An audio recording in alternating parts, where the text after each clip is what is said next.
Vivió en la extrema pobreza y apenas empezó a brillar por el mundo se compró un Bugatti. Y no es el Alfa. Fue un hombre que lo consiguió épicamente hace casi 100 años. Es el primer latinoamericano en convertirse campeón mundial de boxeo en la historia. Es decir, que fue el hombre que le abrió el camino a los demás peleadores latinoamericanos que querían conseguir el éxito en el boxeo. Fue un boxeador que vivió en la primera mitad del siglo XX, pero con un estilo de vida como si estuviera en el siglo XXI. Fue un hombre que rompió todo estereotipo, hizo más de 160 peleas y en una de ellas por poco el público termina linchándolo. Lastimosamente, después de una carrera brillante, el dinero lo tiró por un precipicio, teniendo un final muy triste, en una edad muy corta y con los desgastes que le dejó una vida loca. Para algunos él es un desconocido, pero para quienes saben de la historia del boxeo, él es una leyenda. Así que bienvenidos a la historia de Panama Al Brown.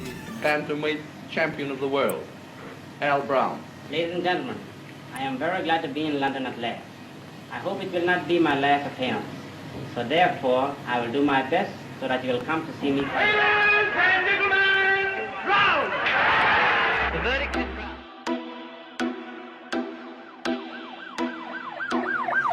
Alfonso Teófilo Brown nació el 5 de julio de 1902 en Panamá, Colombia, solo un año antes de que Panamá se independizara de Colombia. En 1903, el país canalero tomó un rumbo aparte y se convirtió en una república. Para esos momentos, crecía el pequeño Alfonso Teófilo Brown, quien poco tiempo más tarde perdería a su padre y a su madre, y el boxeo se convirtió en el único panorama que tenía frente a él. Cuando tenía 20 años, en 1922, hizo su primera pelea como profesional frente a José Moreno, y así empezaría su brillante carrera. When Johnny King of no local fame attempts to wrest the bantamweight title from Al Brown. Empezó peleando en Colón, Panamá, y no pasaron muchas peleas para que ya se fuera a los Estados Unidos a pelear. Su primer encuentro en los Estados Unidos fue la 9ª pelea frente a Johnny Breslin, ganando esa pelea por puntos.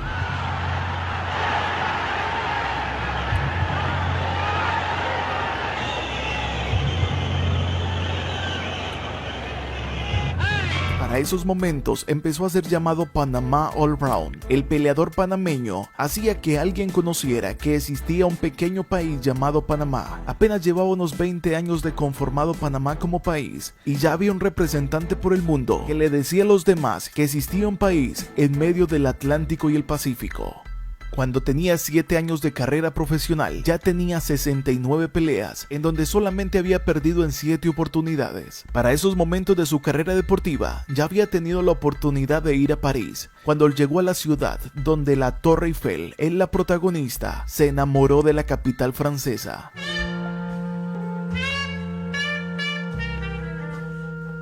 Para 1928 ya se había convertido en campeón nacional de boxeo de la categoría gallo y tenía un récord amplio que lo acercaba a pelear por un título mundial. Para 1929 ya había hecho una gran cantidad de peleas en Europa, estaba rompiendo los estereotipos. Un hombre negro en Europa peleando y ganando mucho dinero ya era prácticamente una revolución. Second round. En ese año de 1929 peleó contra Gustave Humeri, esto en el Circo de París, una de las peleas más cortas de la historia, pues había acordado con su rival no golpear los puños antes de la pelea, así que Humeri no sabía que Panamá iba a empezar con todo la pelea, así que inmediatamente golpeó el rostro de su rival. En total la pelea demoró 15 segundos para que Humeri quedara en el suelo, noqueado y con la mandíbula rota, una de las peleas más cortas de la historia. El 18 de junio de 1929 se convirtió en el primer campeón mundial latinoamericano, venciendo a su rival Gregorio Vidal en una pelea realizada en los Estados Unidos. Así se convirtió en un ídolo no solamente de Panamá, sino de todos los hispanoparlantes.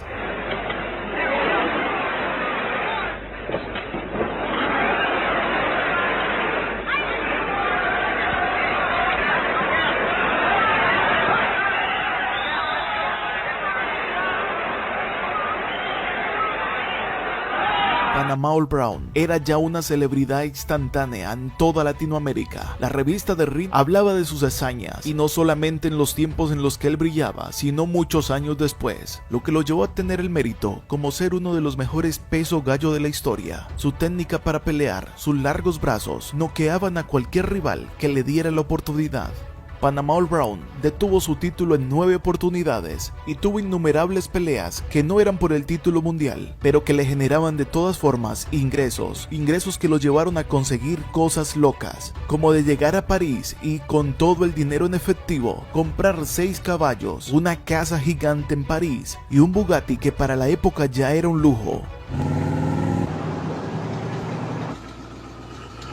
S'achète une nouvelle Bugatti. Las noches de fiesta, los sitios donde existía el cabaret y las fiestas gay atraparon el corazón de Panama All Brown. Hasta se le conoce que tuvo una relación con un intelectual francés, relación que duró muchos años. Por eso les decía en un principio del video que aunque estaba viviendo la época de los años 30, en el siglo XX, vivía cosas como si fuera del siglo XXI.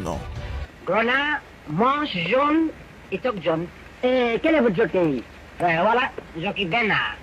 O peut-être moi-même. Uno de los motivos por los cuales le gustó mucho París era que podía andar de cabaret en cabaret. Los cabarets no solamente era un sitio que él frecuentaba para él divertirse, sino que también ganaba dinero, pues él participaba bailando en los cabarets. Y no solo bailando, sino también cantando, pues él no solamente era boxeador, sino que prácticamente era un artista.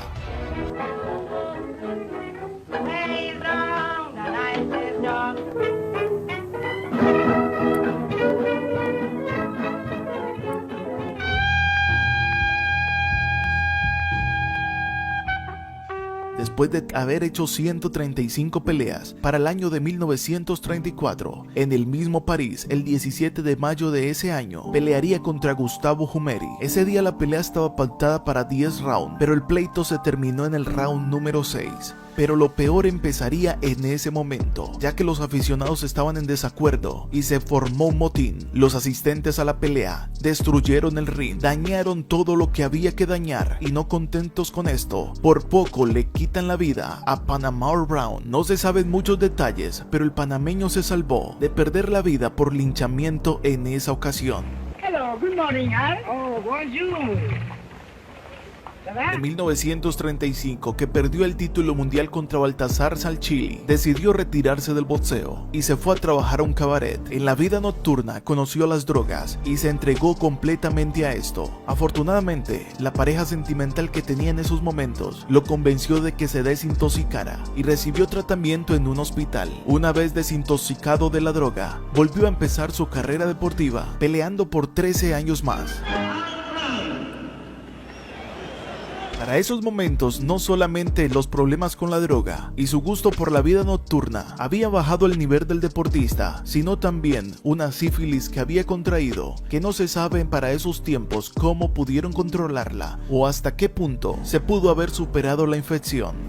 Je suis pas incohérent. Parce que même je m'entraîne tous les matins ici après que je monte chez moi. Panama Brown vio que la situación y la Segunda Guerra Mundial estaba complicándose en Francia y decidió viajar a los Estados Unidos. Mientras tanto, también empezó a hacer peleas en Panamá nuevamente y en Nueva York, pero ya no era en el mismo esplendor que antes. El primer campeón latinoamericano de boxeo estaba en su ocaso. La última pelea como profesional la hizo el 4 de diciembre de 1943 en Ciudad de Colón, Panamá, ganando esa pelea. Era el encuentro número 163 de su récord y de ellas había ganado 131 a 59 por la vía del knockout. Panama All Brown se mete en el selecto grupo de hombres con más de 50 knockouts en su carrera como profesional. Peleó en la categoría peso mosca, peso gallo y peso pluma. Para 1951, Panama All Brown estaba ya viviendo en Nueva York y no tenía nadie alrededor de él. Un día iba caminando por una calle de Nueva York y se desmayó. Lo levantaron pensando que era simplemente que andaba borracho. Pero tristemente, Panama All Brown tenía tuberculosis. Pocos días después, con solo 48 años de edad, el primer campeón latinoamericano de boxeo moriría de esta enfermedad. Sin saber lo que justo en ese momento que él fallecía, en Francia, el país donde él quería pasar el resto de su vida, estaban recogiendo dinero en una campaña para llevárselo a vivir nuevamente a París. el hombre que le había mostrado al mundo que existía un país nuevo que se llamaba Panamá, el primer campeón mundial latinoamericano de boxeo y uno de los primeros boxeadores que se convirtieron en ricos viniendo de la miseria, dejaba una gran historia que más de 100 años después tenemos que recordar. Si te gustó esta historia, suscríbete y nos vemos en el siguiente video, si Dios nos presta la vida. Bye.